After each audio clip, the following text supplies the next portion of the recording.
কামাখ্যা এবচ কাম সম্পতে কামাখ্যা দেবী নমস্তুতে।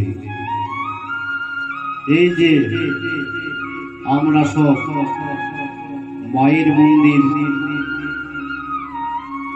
অম্বুবাচীতে কামাখ্যা যাওয়ার জন্য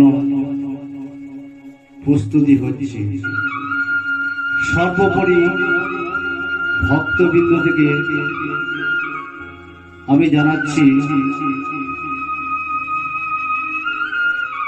কামাখ্যা মন্দিরে আমাদের যোগ্য সেবা আয়োজন করা হয়েছে। যাদের ইচ্ছা আছে কামাখ্যা যাওয়ার, তারা আমার সাথে তাড়াতাড়ি যোগাযোগ করুন।